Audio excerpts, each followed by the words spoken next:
about how Mr. Wrong looks like, but not the kind of that. I have a book. Do you see it? Now I'm holding on to it. Do you see it? It's a wizard. It's very long, so let's start. Mr. 1, a rather hard piece. Mr. 1. Whatever Mr. Wrong did was absolutely, totally, completely, utterly wrong. However hard he tried, he just couldn't do anything right. Just look at his house. One fine morning, Mr. Wrong woke up.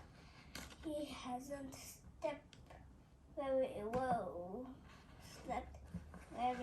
because of the way he'd made his bed the day before. He jumped out of bed forward twice, put on his shoes on the wrong feet, went to the bathroom, tripping out of the bath mat, squeezed out some toothpaste on the wrong side of his toothbrush, cleaned his teeth, ouch, and went downstairs. Bump, bump, bump, bump, bump, bump. Not a very good start to the day. In fact, he usually wrong start to the day. In his kitchen, Mr. Wang poured some milk into his cornflakes and missed. And as he sat in his kitchen that fine morning eating his dry cornflakes, he sighed. Oh dear, he thought. I do wish that everything I do wasn't quite absolutely, totally, completely, utterly wrong. So after breakfast, he went for a walk in order to think how could he solve his problem. He took him 10 minutes to get out of the house because he kept trying to open his front door outwards instead of inwards. As he walked around, he passed the room. Good morning, dog, he said. He was used to Mr. Wrong. He made a postman.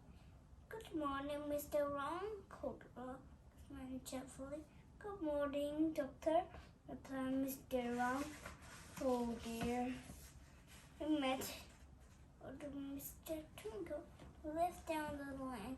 Good morning, Mr. Wrong, she smiled. Good morning, Mr. Twinkle, replied Mr. Wrong. Oh dear.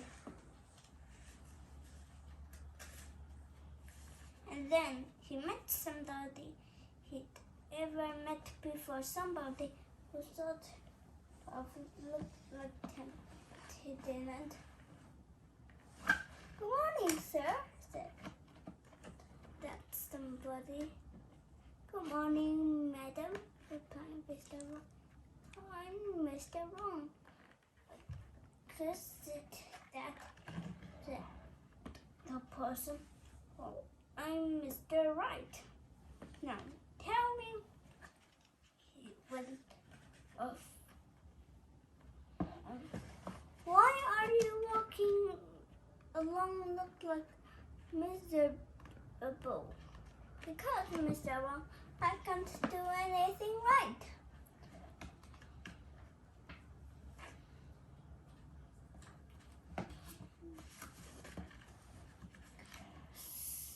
In which case, said Mr. Wrong, would do better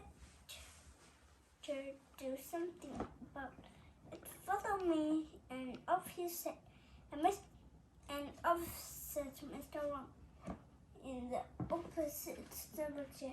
Mr. Right hurried back and turned him around. This way, he said, and they walked together where Mr. Right lives. It was a house which somehow looked something like Mr. Wrong's house, but different.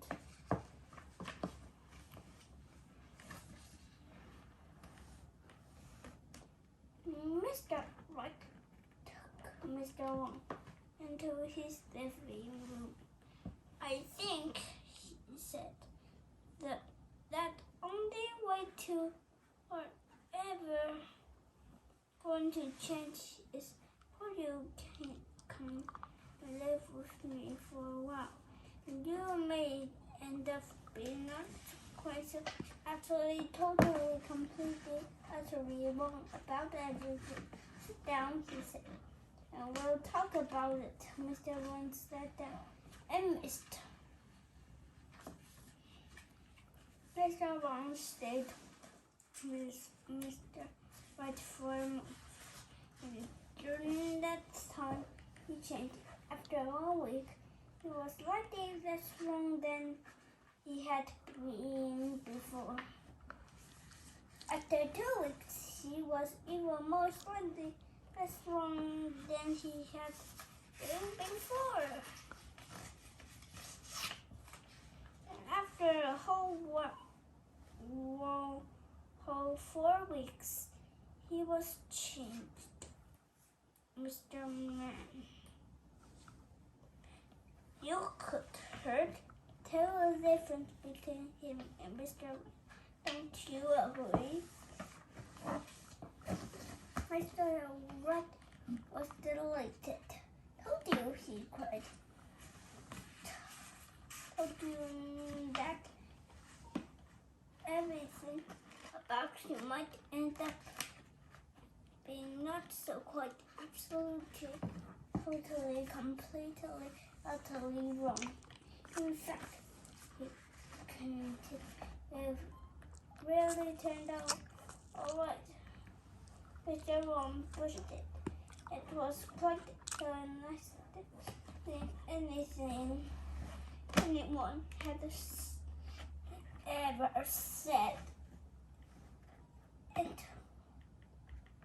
to him, the whole of his life, and went home and lived happily and right after a while. Now, you probably think that's the end of the story, don't you? Well, it isn't. And the reason it isn't because of what happened to Mr. Right.